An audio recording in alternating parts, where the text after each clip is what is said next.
back to another episode of the Backrooms, which just by looking at the entry page on it, seems like it's going to be rough. And in the background, all you're going to see is this GIF because I could not find many pictures on level 7, but let's get right into it. Level 7 is a class 4 survival difficulty. It is unsafe, unsecure, and has a medium entity count. It is the 8th level within the Backrooms and creates an obstacle to level 8 and on, whatever that means. Level 7 is what seems to be an infinite ocean in all directions, with no trace of the dimming lighting that we're used to, but instead there's a natural light that spans its surface. Due to the amount of preparation and possibility of dangers on this level, it has rarely been studied. Level 7 is actually comprised of 2 rooms, one being called the entrance and the other being the ocean itself. With both having an incredibly high, seemingly concrete ceiling, the entrance room, funnily enough, is the most readily entered room, being located at the bottom of the stairs on level 6. Being that this room is somewhat habitable, at least more than the ocean, it would be wise to set up a base here if for some reason you wanted to do that here on level 7. The entrance room has a bookshelf on the left wall, although who put the books there and where they came from is unknown, a coffee table, a chair, and a fluorescent ceiling lamp. The floor is covered in a carpet with water no deeper than a puddle on it. Directly across from the bottom of level 6's staircase is the door to the ocean. If you plan on exploring level 7, it's a smart thing to note that the entrance room and the ocean room have 2 different types of gravity, and not to mention that the entrance room to the ocean room is on the ceiling of the ocean room, so if you don't know this or aren't paying attention when you open it, you're going to plummet straight down into the water. Most of level 7 is the ocean room itself, and the entrance is located at the ceiling about 4.5 meters above the water surface. However, there have been some wanderers who have discovered islands along the surface of level 7's ocean made of an unknown rock. These islands are mostly uninhabited. Although most of level 7's ocean is unexplored, it's been noted that it's most likely devoid of life. Although something new on this level are zones, which are determined by the light being Daylight Zone, Twilight Zone, the Midnight Zone, and the Abyss.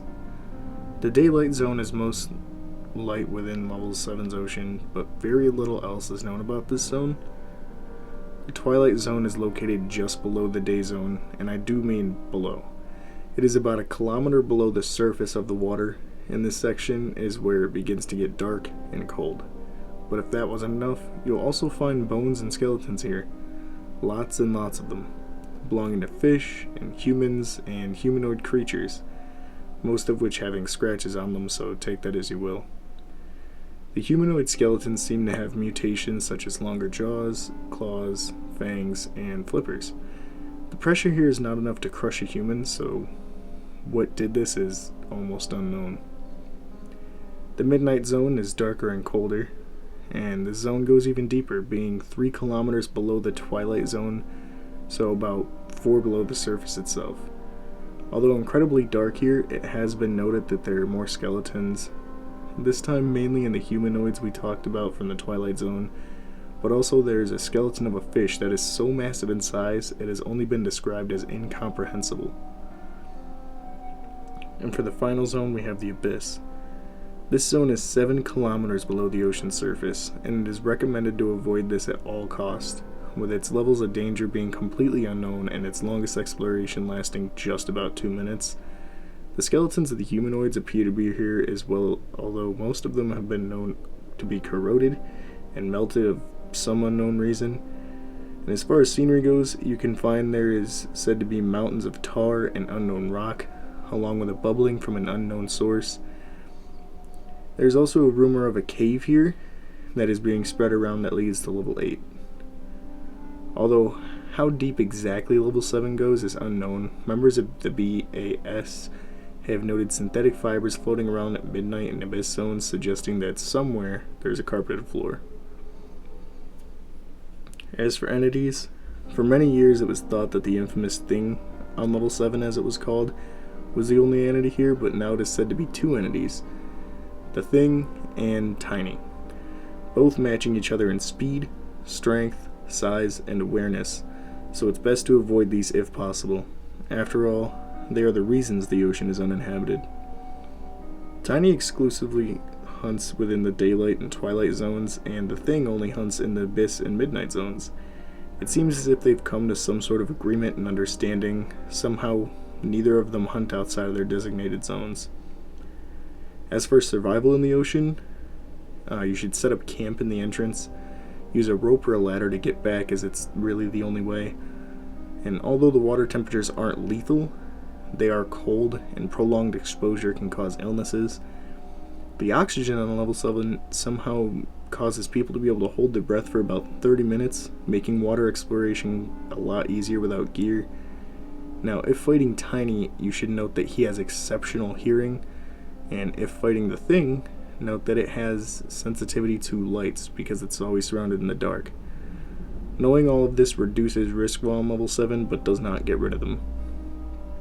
For bases, outposts, and communities, we have Fort Surrender, composed mostly of broken furniture and an island. Inhabitants worship the Thing. Inhabitants range between 4 and 9 people, and they are hostile, so they should be avoided. For entrances and exits, the entrances are the stairwell on level 6 and a possible puddle on level 8. And for exits, the most well-known one is the cave leading to level 8 below the surface. It's discouraged, but swimming around and going unconscious in the abyss will take you to level 83.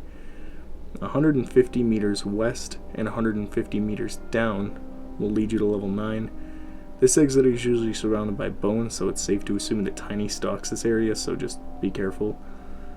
And although unproven, some believe that it is connected to other ocean levels. One person claimed that they sailed far enough and ended up in level 180, but this is purely speculation.